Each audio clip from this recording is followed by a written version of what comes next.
Hello Maxence, comment tu vas? Hello Steve, ça va bien et toi? Ça va, ça va.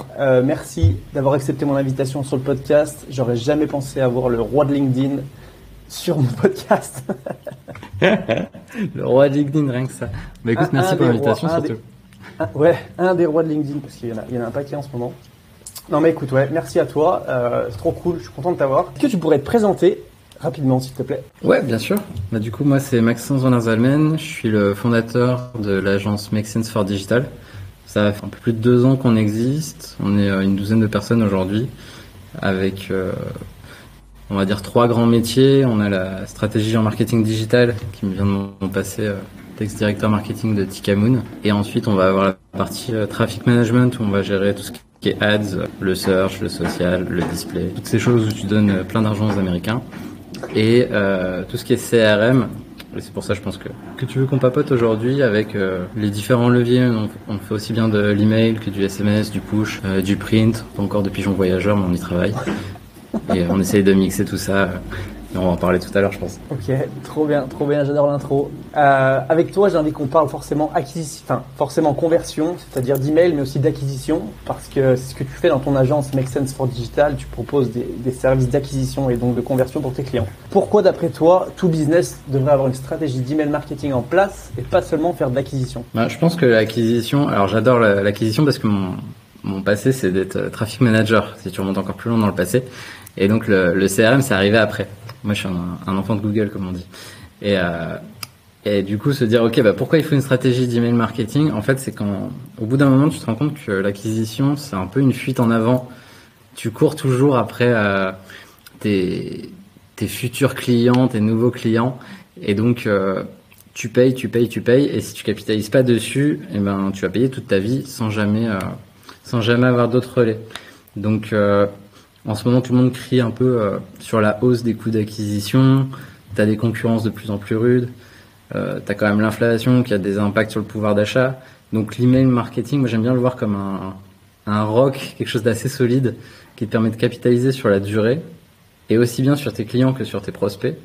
Parce que on est aussi sur une ère post-RGPD où tout le monde doit demander le consentement, donc le tracking, les cookies, etc. Tout a bien bougé aussi côté acquisition. Et l'email, ça reste, si on prend l'email en tant qu'une adresse email, ça reste une donnée first party. Moi je considère aujourd'hui que c'est du capital. Donc quand tu es une entreprise, tu as envie d'augmenter ton capital. Et donc le fait d'avoir une base plus grande et plus saine, certes, mais plus grande, ça reste un développement sain pour une boîte à avoir. Ouais, non, clairement. Et puis c'est quelque chose que tu possèdes en fait. C'est de la data qui est à toi et à moins que la personne unsubscribe, mais je veux dire, c'est pas comme sur de la pub à la limite, ou si Google ferme ou Insta ou peu importe, derrière t'es un peu coincé. Donc, ok. Et du coup, comment toi tu t'arrives à gérer avec ton agence entre l'acquisition et la conversion? Comment tu fais pour tes clients e-commerçants par exemple pour arriver à trouver le juste milieu et être efficace en fait? Nous, ce qu'on aime bien, c'est alors on a des clients qu'on accompagne que en trafic et d'autres que en CRM, et là tu vois un peu les limites. Mais pour les autres, ce que tu vois surtout, c'est que les les deux sont deux composantes du marketing digital, et donc quand ton acquisition prend en compte le fait que une adresse email peut avoir une valeur, bah tout de suite le raisonnement de ton traffic manager derrière sera pas le même. Quand tu es en CRM et que bah tu sais que faire une bonne segmentation de base et donner les bonnes audiences pour aller faire du similar, du lookalike, du act-like, tu appelles ça comme tu veux selon la régie, bah, le fait de se dire ok bah, j'ai une base qui est suffisamment grande, je vais le faire sur mon top 20% clients, je vais le faire sur les clients qui achètent mes produits phares, ou au contraire essayer d'aller pousser des bases de clients qui achètent tes produits un peu exotiques parce que tu as du mal à les faire sortir. Bah, le fait d'avoir tes traffic managers et tes CRM managers qui se parlent, bah, étonnamment, ça débloque plein de choses. Et le souci qu'on voit aussi, que nous on accompagne surtout des grosses boîtes, c'est que le trafic est d'un côté, le CRM est de l'autre, ils se parlent à peine, et tu vois que tout de suite, bah, t'as des opportunités manquées en fait. C'est pas dramatique, ça met pas la boîte en danger, mais c'est vraiment pas optimal, ça va pas aider à l'avenir. Et maintenant, comme je disais, que les données first party, ça reste quand même un vrai capital qui est d'autant plus important aujourd'hui qu'hier, bah cette séparation, ce mur de Berlin entre les traffic managers et les CRM managers, c'est se tirer une balle dans le pied et essayer de courir le marathon de New York. Tu vois. Ouais, non, carrément. Faut trouver le juste milieu, c'est important. Et ce qui est bien, c'est vrai, dans ta boîte, c'est que vous faites les deux et du coup, il y a beaucoup moins de friction entre le traffic manager et le responsable CRM derrière, parce que justement, vous pouvez vous parler, vous voyez souvent. C'est pas comme s'il y avait une agence ou un freelance qui faisait de l'ads et derrière un freelance qui faisait de l'email. Vous êtes vraiment complémentaires en fait, et c'est ça qui est cool. Ouais, bah comme je disais, ça te débloque des choses. Tu vas même au niveau des stratégies à dessiner, tu peux faire des choses assez marrantes. Tu vois, quand on a quelques acteurs qui ont des cycles d'achat hyper longs. Tu vois, ça va de quand je dis long, c'est même 15 jours pour les traffic managers, c'est long. Mais t'en as qui vont être sur des délais avant achat qui approchent les 3-4 mois. Bon bah ça de toute façon les traffic guys et girls avec leur look back par défaut à 30 jours, tu vois, ils vont, si on les jugeait que à la conversion achat ou au booking, ce serait compliqué. Alors que se dire ok bah c'est pas grave les gars et les filles, ramenez-moi juste du lead et ensuite on passe la main au côté CRM et on va passer dans une logique où on va plus travailler les emails de welcome et tout ce qui est adresser les freins à l'achat avec des terrains plus longs que ce que tu peux avoir dans tes copies côté ads, bah tu peux avoir une stratégie en 2 temps en fait et donc fonctionner sans trop rentrer dans le détail mais avec du target CPA sur de l'acquisition d'emails qualifiés et ensuite tu dis ok bah moi trafiquant mon travail ça va être de ramener du lead qualifié, si je fais des conversions très bien mais je vais aussi et surtout donner de la matière à mes collègues CRM pour aller transformer l'essai. Et c'est là où tu vois que sur des schémas longs, ça marche déjà aujourd'hui. Mais aujourd'hui, les tracking étant de plus en plus pourris, même s'il y a quelques solutions, mais voilà, on ne sait pas de quoi Google Analytics sera fait demain, on va dire ça comme ça. Ouais. Surtout que tu as les mêmes types de plaintes côté Facebook. Bah, se dire, ok, d'avoir ces stratégies croisées qui peuvent s'inspirer de ces schémas d'achat longs, bah même peut-être si tu as un délai avant achat qui est court, ça peut valoir le coup d'y penser parce que demain tu auras besoin d'avoir un relais, d'accumuler ta donnée first et d'avoir des billes propres où tu seras pas dépendant de Google, de Facebook, de Pinterest, de TikTok, etc. etc. Et du coup, pourquoi tu fais les deux en off? Tu me parlais un petit peu de l'analogie du socle de la maison. Est-ce que tu peux nous en parler un peu plus? J'ai bien apprécié. Bah en fait ouais, dans mon passé, comme je disais, j'ai eu la chance d'être responsable de tout un service marketing, donc chez Tikamoon. Que personne connaît, pas, on se disait. Mais ça vient. C'est un top 100 en plus, un top 100 français, incroyable. C'est ça, top 100 e-commerce, donc c'est plutôt cool. Et sachant que, tu vois, on faisait le marketing pour la France, Royaume-Uni, Italie, Espagne et l'Allemagne. Et un peu la Suisse, mais de plus en plus, si je pense, c'est un marché qui peut se développer en e-commerce. Et du coup, avec l'équipe, en fait, on avait ces 3 pôles, le côté acquisition, traffic management, UX, conversion, et CRM, qui était en 3e pôle. Et quand je suis parti, quand j'ai décidé de me mettre au début en freelance, je me suis dit, bah ok, c'est quoi, mais tu cherches toujours un peu tes forces, tes faiblesses, tes différenciants. Mon différenciant, je trouvais, c'était d'avoir la bonne vision à 360. Alors moi qui ai toujours craché sur les agences 360, je voulais pas forcément en devenir une, tu vois, on fait pas du tout de SEO parce que je suis un peu une bille en SEO, on fait pas de dev ou quoi que ce soit. Mais, étant un enfant de Google, je me voyais pas abandonner la partie trafic. Je voyais pas abandonner la partie CRM parce que pour moi le CRM c'est vraiment ton rock, comme je disais, c'est ce qui va poser les bases, on va dire. Et c'est CRO, UX, j'avoue, j'ai un peu abandonné. Même si j'aime bien donner des petits conseils aux clients, mais ça s'intégrait moins dans une stratégie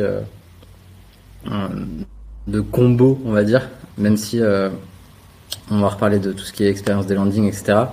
Mais tout ce qui est analyse de tunnel et autres, c'est des missions que je trouvais un peu longues et un peu trop one shot. Tu fais 3 mois avec le client en mode intensif et après bah tu reviens l'année d'après, donc j'aimais pas trop le rythme que ça pouvait imposer. Et entre guillemets, il y avait tellement de choses à faire sur le domaine acquisition avec le socle CRM qui va t'aider à grandir. Alors, j'avais parlé de socle, mais là, j'ai plus envie de parler de tremplin. Donc, tu as ton acquisition qui va pouvoir petit à petit se baser sur le CRM et croître. Donc, plus en mode tremplin qui se construit petit à petit. Une espèce d'escalier en béton armé.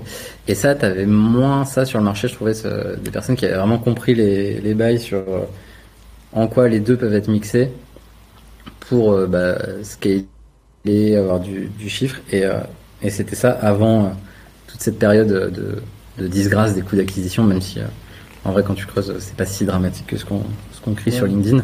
Et donc, je trouvais que c'était sympa, chapeauté par la stratégie où tu te dis bah ok, on imagine des stratégies gagnantes qui permettent un peu d'avoir les plans de la maison. Tu reviens sur la maison. Ouais, non, c'est clair. Ça permet d'avoir une fondation assez solide pour derrière pouvoir te servir justement de ces données et avec l'effet cumulé en fait. C'est comme toujours, hein, c'est l'effet cumulé, boum, ça explose parce que justement tu envoies des emails, tu produis du contenu derrière pour justement fidéliser, convertir et c'est super important quoi. Donc l'un va pas finalement sans l'autre. T'en penses quoi? Ouais, je pense qu'aujourd'hui, je sais pas pourquoi, on a toujours placé le traffic management comme un prérequis, quelque chose d'assez indépendant qui va faire décoller ta boîte et le CRM, c'est pas grave, on verra plus tard, on y va. C'était vrai avant, et encore, parce que les coûts d'acquisition étaient certes, là en ce moment on crie que c'est plus haut, mais même il y a 2 ans, c'était plus haut qu'il y a 8 ans, tu vois. Moi, je suis un peu vieux, ça fait 10 ans que je faisais du CPC côté Google, donc avant, quand tu faisais ton petit CPC manuel, bah avant, tu étais au CPC manuel. On rigolait avec un peu de nostalgie avec les potos de LinkedIn là-dessus, sur le fameux c'était mieux avant, avant le smart bidding et la full automatisation. Bon, en vrai, c'est qu'avec la concurrence qu'il y a aujourd'hui, si on était encore en CPC manuel, ce serait une boucherie le truc. Mais bon. Mais tout ça pour dire, le CRM, je pense qu'il faut pas le lancer trop tôt pour autant. C'est important de l'avoir en tête. Mais tu as quand même des moments où, je pense surtout aux petites marques, quand tu démarres, que t'as pas trop de taille de base, c'est plus dur de trouver ta rentabilité parce que tu vas pas internaliser la compétence. Parce que il va travailler sur quoi? Point d'interrogation. Tu vas pas externaliser parce qu'un prestat ça te coûte encore plus cher que d'internaliser parfois. Souvent, ça dépend. Et donc, tu es un peu dans cette période où tu te dis, qu'est-ce que je fais? Est-ce que c'est important? C'est pas important? Et tu traces.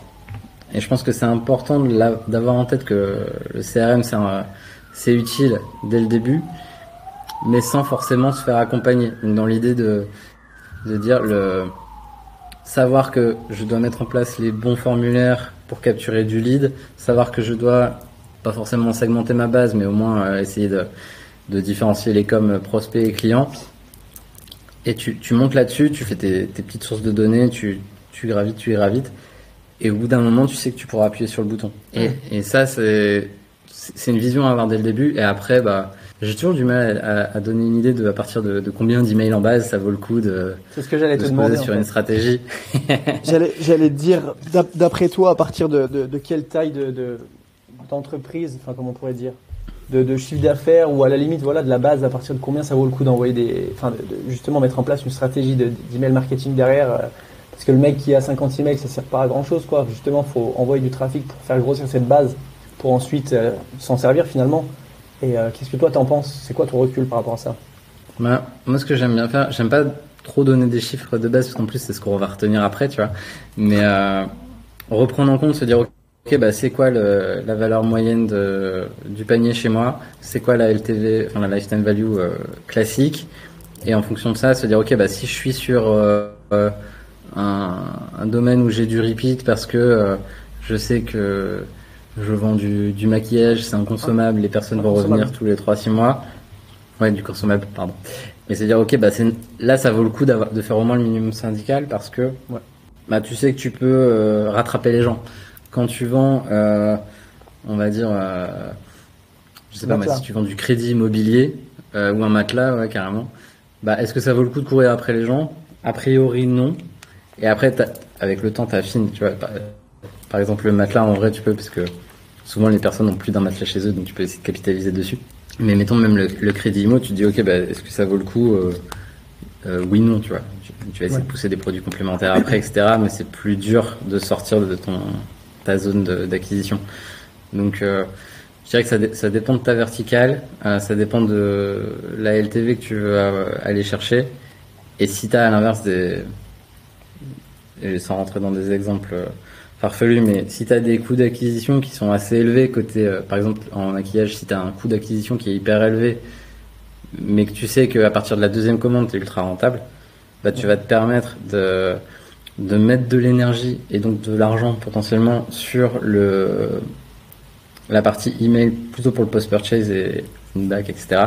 Ouais. Donc tout ce qui va être le post-achat pour essayer de fidéliser, parce que tu sais que derrière, bah, ton gros coût de base, il est passé, et à partir de là, c'est quasiment que de la marge, et ton coût outil, ton coût prestat sur l'email.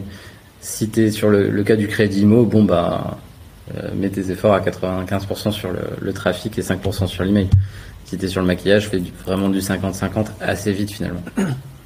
Ouais, ça dépend ce que tu vends et comme tu disais, si tu break even en fait sur ta première acquisition, enfin ta première vente justement grâce à ton acquisition, après tu peux te permettre de renvoyer des emails pour justement augmenter les chances que la personne fasse un deuxième achat derrière pour que tu sois rentable là-dessus quoi. Ouais, et je me rends compte que je t'ai fait une bonne réponse de Normand d'ailleurs là-dessus.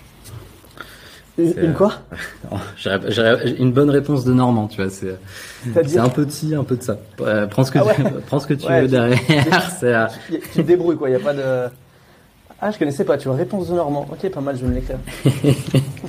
Pardon pour les amis normands. Ouais. Rien contre vous, je vous aime.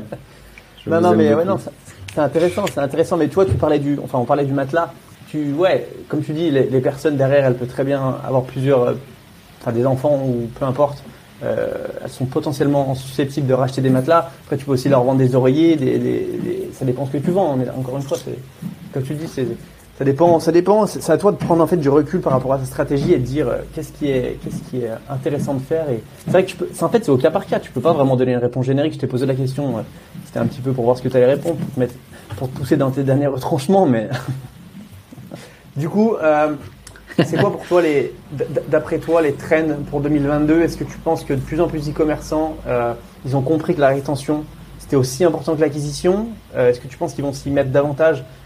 Qu'est-ce que tu vois toi par rapport à l'écosystème dans lequel tu gravites? Qu'est-ce que toi tu en penses? Moi je vois deux messages clairement différents, ça dépend vraiment à qui tu t'adresses. Alors moi je bosse surtout avec des retailers du Nord, tu vois, qui faisaient du print de ces 50 dernières années, tu vois. Donc pour eux l'email c'est juste une extension de ça. Et à l'inverse, quand tu vas chercher des marques qui sont un peu plus neuves, tu vas retrouver le côté l'email ça sert à rien, ou pire, l'email je sais faire. Je suis ingénieur des mines, je sais faire de l'emailing. Bah non, pas forcément. Ingénieur des mines et métier. Merci.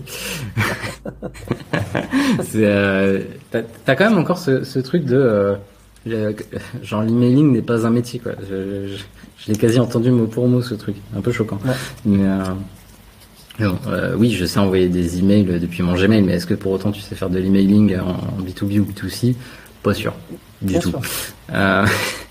Donc je pense que tu vois tous ces changements, on parlait des changements de réglementation, la hausse des coûts d'acquisition, le besoin aussi que tu as aujourd'hui de créer du lien avec tes clients et tes prospects. Le switch a été fait côté réseaux sociaux où on a enfin compris que le community management c'était pas juste gérer une communauté en SAV sur Facebook. Et bah là l'email, se dire bah ok, c'est pas juste j'envoie ma newsletter promo du mois et j'envoie mes triggers donc ils sont même pas des triggers, mais j'envoie mes emails transactionnels. Bah se dire qu'il se passe d'autres choses, ou il peut se passer d'autres choses. Je pense qu'il y a de plus en plus de marques qui le réalisent et qui voient un gain potentiel là-dessus. Donc ça je sais pas si ça va être 2022, j'ai bon espoir sur le deuxième semestre, mais si on continue sur ces trends-là, 2023 sera le même dans la même veine. Donc là ça va peut-être encore plus bouger. Surtout que c'est toujours un effet un peu boule de neige quand t'as des marques qui se mettent à faire quelque chose. T'as la concurrence qui est obligée de s'y mettre pour suivre, parce que bah si moi je crée ma marque d'eau minérale et que je crée un lien super fort avec mes clients qui m'adorent parce que je leur envoie des super bons emails et j'ai un marketing direct qui est hyper fin, hyper personnel, et ben ça va renforcer mon image de marque. Et donc les concurrents existants vont devoir se mettre à ne serait-ce que sauver la relation qu'ils ont avec les clients existants parce que tu vas créer des ambassadeurs et tu vas créer une armée de personnes qui parlent de ta super marque d'eau minérale et donc ça va aller grignoter chez les autres. Donc si les autres créent pas ce lien, eh ben ça va grignoter des parts de marché. Donc tu as des gens qui se mettront en mode défensif. Il n'y a pas de bonne ou mauvaise raison pour s'y mettre, hein, mais le fait de s'y mettre en mode défensif, parfois ça te rend un peu plus barbare dans la prod, mais au moins tu as de plus en plus de monde qui va le faire et pour nos métiers en tout cas ça devrait aider sur la branche pédagogique parce que Non, excuse-moi, je t'ai coupé, vas-y. non, je dis juste aujourd'hui tu as encore beaucoup de pédagogie à faire, je trouve, sur la partie CRM. Ouais, du coup, comment tu t'y prends toi quand tu as un client qui vient te voir pour du traffic management? Comment tu arrives à l'upseller derrière sur de l'email et si le mec il est pas conscient que l'email ça peut l'aider à atteindre ses objectifs de croissance, comment tu arrives à lui dire et lui faire comprendre en fait? Est-ce que tu lui sors des chiffres? Est-ce que tu lui sors comment tu lui montres des études de cas? Qu'est-ce que tu fais? Nous on fonctionne beaucoup avec les chiffres et notamment ce chiffre de la lifetime value. Nous on va essayer de lui montrer ok on fonctionne bien en acquisition, tout se passe bien, on a les chiffres que tu atteins. Maintenant, c'est une commande. Tu as des clients qui font, par exemple, je prends un exemple bête et méchant, mais admettons que tes clients font 1,5 commandes sur 12 mois. La moyenne sur ta verticale, c'est 5. Ça veut dire que tu es largement en retrait. Ça veut dire que tu capitalises pas sur les acheteurs qu'on t'a amenés. Il y a probablement un sujet parce que ce 5, c'est la moyenne marché, et donc le fait d'être largement en dessous, on peut aller assez vite trouver une rentabilité parce qu'on sait qu'on en a sous le pied. Et en général, quand tu te poses devant des chiffres comme ça fait tilt parce que dès que tu mets des euros et des perspectives de gains d'euros qui sont chiffrés, qui viennent d'un tableau Excel qui va bien, parce que moi je fais mes RFM sous Excel, je suis un vieux. Mais c'est surtout pour faire des premiers jets, tu vois, et montrer vite des chiffres. Dès que tu vois qu'il y a un gain potentiel qui sera, alors je dis jamais que ce sera facile, mais je dis que c'est possible. Et là, quand tu vois ça, on peut se mettre des targets objectifs et là, généralement, tu arrives à débloquer des premiers budgets tests et à partir de là, tu déroules. Ouais, donc tu as une approche vachement mathématique, si je puis dire. Tu montres des chiffres et tu dis, écoute, voilà, il peut se passer ça, je te garantis pas que ça va se faire. Mais il y a des grandes chances que ça se fasse, mais derrière, il faut débloquer le budget, quoi. C'est ça, et puis le fait, quand tu parles à des personnes qui ont en charge les budgets, que ce soit les budgets d'acquisition ou les budgets marketing au global, quand tu as cette approche un peu de vieux contrôleur de gestion, finalement, ça débloque un peu les situations parce que tu gommes l'émotionnel, tu gommes les a priori surtout, ça sert à rien d'investir là-dedans, ça sert même à rien qu'on en parle là à l'instant. Et du coup, nous, ce qu'on faisait, même ces petites études-là, tu vois, on les a jamais fait payer jusqu'à aujourd'hui. On te sort des études RFM gratos, alors que si t'allais vers une agence data, je sais pas combien ça coûte. Bon, après, je le fais sous Excel, du coup. Encore une fois, Excel, c'est la base. On va pas trop s'exciter, ça reste du tableau Excel, tu vois, mais. Cet épisode n'est pas sponsor par Excel, hein, je tiens à le dire, parce que là, c'était déjà 4 même si tu es excellent. Oh, pas mal. Oh, voilà. Tu vois, je fais des blagues même à l'oral. Ouais, c'est pas juste dans les posts. Tu y arrives, ouais. Non, mais c'est intéressant ce que tu dis et ouais, comme tu dis, tu as une approche aussi rationnelle, c'est-à-dire que tu montres par A plus B que ça peut marcher et derrière c'est plus facile à closer, quoi. Bah c'est ça. Et après ça c'est vraiment pour ceux qui ont des doutes, tu vois, qui ont ce besoin de pédagogie. Après t'en as d'autres qui sont beaucoup plus capés et tu vois quand tu demandais les tendances de l'année, t'avais des petits buzzwords, on en avait un peu parlé je crois sur les zéro party data. Donc t'en as qui sont là en train de se dire c'est quoi les first party data et là on commence à parler de zéro party data avec tout ce qui était données déclaratives et que pareil dans le retail tu le fais depuis très longtemps, tu vois un Leroy Merlin, tu fais ta carte maison, il va te demander est-ce que t'es propriétaire, locataire, est-ce que t'as un jardin, pas de jardin, est-ce que t'es en maison individuelle ou pas, combien de personnes sont dans le foyer, quel est votre âge, où habitez-vous, combien d'argent t'as sur ton compte en banque.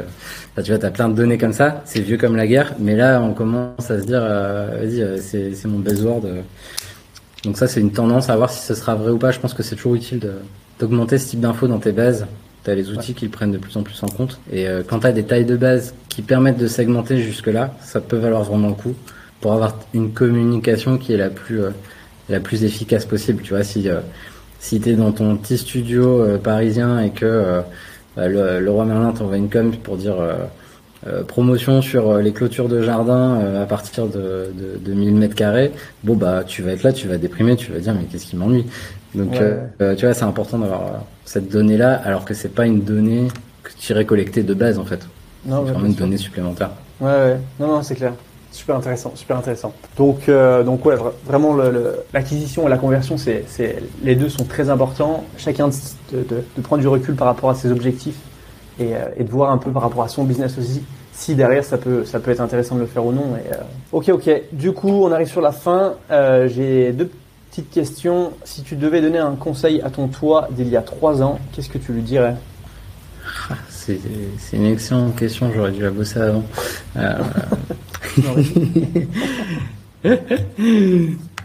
Non, mais j'aurais quand même dit de pas avoir peur parce que tu vois, moi j'étais pas prédestiné pour créer ma boîte de base. J'ai toujours cru que j'irais de e-commerce en e-commerce comme ça. Et au final, le Covid est arrivé et c'est ça qui a été un peu le déclencheur, tu vois, de dire bah ok. Je passe free et je recrée une boîte. Et du coup, je pense que c'était un peu une petite peur, tu vois, de se lancer. Ouais. C'est là que tu te rends compte que c'est comme pour les projets. Quand tu te dis non, ce projet il est trop ambitieux, ce projet c'est pas le bon moment, etc. Pas prêt, Tu vois, j'aurais pu gagner du temps, tu vois, en y allant plus vite, parce que finalement j'étais prêt. La dernière année, j'ai appris encore des choses, mais ce que je fais aujourd'hui, j'aurais pu le démarrer peut-être un an ou deux avant. Non, de toute façon, c'est toujours pareil. Il y a beaucoup de personnes qui se disent j'aurais dû attaquer plus tôt, j'aurais dû ne pas avoir peur et me lancer. Et qu'est-ce que tu rates en fait? Enfin, tu vois ce que je veux dire? Si justement tu te rates, qu'est-ce qui va t'arriver si tu n'engages pas non plus des frais? C'est quoi le pire qui peut m'arriver? De ouf. Ouais, tu vois, c'est des agences digitales. Je veux dire, c'est pas non plus. En l'occurrence, c'était en freelance, donc tu vois, t'as pas investi non plus des milliers d'euros. Et donc c'est ça qui est intéressant. Et ouais, tu vois, nos métiers, on n'a pas créé des produits, on n'a pas eu de R&D, d'investissement particulier en démarrage, tu vois. Créer aujourd'hui sa DNVB, je trouve que c'est ballsy, tu vois, donc respect pour ceux qui le font. Nous à côté de ça, bon bah on met notre cerveau à disposition, tu vois, c'est différent quoi. Non, c'est clair. Tu vois, c'est drôle parce que moi qui viens à la base. Tu sais, j'étais charpentier pendant 10 ans et on m'a toujours demandé pourquoi tu montes pas ta boîte, et comme tu dis, je pense que j'avais pas les balls et maintenant que je l'ai fait, on va dire dans le digital, tout le monde me dit waouh, c'est ouf ce que t'as fait et tout. En fait, j'aurais monté une vraie boîte de charpente, tu sais, un truc dans le bâtiment où j'aurais investi de l'argent, là ok. Là, je veux dire l'investissement, j'ai acheté un PC parce que j'avais pas de PC et j'ai quitté mon job, tu vois, finalement moi je trouve que c'est pas si ouf que ça quoi en tout cas. C'est moins risqué, on a la chance ce poste n'est pas sponsorisé. On a la chance d'être en France et d'être ce podcast n'est pas sponsorisé par Pôle Emploi, mais on a la chance au pire on a la chance d'être aidé, tu vois, si jamais on a des merdes et autres. Le risque, on va pas te piquer ta maison quoi en France. Donc ça c'est quand même assez cool. Tu te fais plus mal à la fierté qu'à autre chose et en fait si tu arrives à passer cette peur finalement de dire ben je peux rater, ben c'est tout ce que tu rates, enfin c'est tout ce que tu risques finalement. Donc, et puis au pire, tu rates, t'apprends, tu vois. Ouais, non, c'est clair. Tu fais mieux la prochaine fois. Ok, où est-ce que tu vois Make Sense for Digital dans 3 ans? Oh, bah, tu sais, c'est. En milliards, tu vois où Bah, le petit milliard de chiffre d'affaires, tu vois. Non, mais là, tu vois, on va faire 1 million de CA. Dans 3 ans, on pourrait faire. J'ai pas envie de donner de chiffres particuliers, tu vois. Non, mais pas forcément en chiffres, pas forcément en chiffres. En 1 an et demi, tu vois, on est déjà 12 personnes en 1 an et demi, alors que j'avais dit on sera jamais plus de 5. Et après j'avais dit on sera jamais plus de 10. Là, pour la blague, je pourrais te dire on sera jamais plus de 15. Et comme ça, je suis sûr que si on continue à ce rythme-là, si on continue à ce rythme-là, c'est dès janvier, on pète ce score-là. Non, moi je pense que c'est plus, tu vois, des espèces de mantras que je me répète, c'est de dire même dans 3 ans, il faut avoir le même kiff chaque matin pour aller bosser. Il faut même pas avoir l'impression d'aller bosser. Moi, je suis quelqu'un qui croit pas trop à la frontière vie pro, vie perso. On est des humains, tu vois. Donc, le boulot, c'est un loisir. Donc, si d'un coup, tu vois, dans 3 ans, si c'est devenu une boîte à problèmes ou ce genre de choses, bon, déjà, ce sera ma faute. Mais si tu te dis, oh là là, encore une semaine à passer, machin, bah, ça n'a aucun intérêt. Oh mince, on est lundi matin. Enfin, tu vois, ça c'est le genre de choses. Je l'ai jamais ressenti. J'ai pas envie de le ressentir. c'est plus, tu vois, ces valeurs à se dire, ok, ben même dans 3 ans, il faut que le kiff il soit encore plus haut que ce qu'il est aujourd'hui et au minimum comme ce que c'était Day One. Absolument aligné, carrément. Ok, trop cool. Où est-ce qu'on peut te retrouver si on souhaite, je me suis marqué ça, si on souhaite driver du trafic sur notre boutique e-com et aussi le convertir. T'as vu pas mal ou pas? Joli. Moi, je suis un petit peu actif sur LinkedIn, il paraît. Vite fait, ouais. Vite fait. Où je poste surtout sur les thématiques e-commerce, trafic et emailing. Et sinon, j'ai une newsletter en hebdo que je vais peut-être passer en bi-hebdo. Un bi-hebdo que je vais essayer de passer en hebdo, où je partage justement ma vision du e-commerce, des tendances et de quoi il faut mettre en place aujourd'hui pour driver sa croissance future. Trop Mais cool. c'est surtout sur LinkedIn où on peut me trouver. Je mettrai tous les liens dans la description du coup. Et t'as pas dit le festival du rire, non? Tu m'as pas dit que tu allais au festival du rire de Lille? Non, tu fais pas? Alors non, moi je me produis en stand-up tous les jeudis soirs. Envoie l'adresse, on C'est vient. faux, c'est absolument faux. Retrouvez-moi sur ma chaîne Twitch. Juste sur LinkedIn, ça suffit, tu te marres en fait. Sur LinkedIn, ouais, j'essaye de donner mon maximum, on va dire. Et c'est pas parce qu'on est sur un domaine technique qu'on peut pas faire de l'humour. C'est ma Non, je suis absolument aligné encore une ma fois avec toi. motivation. Carrément. Ok Max, bon écoute, merci beaucoup, c'était top. Et du coup, on se voit sur LinkedIn. Merci beaucoup Steve. Allez, à et plus très Max, vite. ciao, merci, ciao.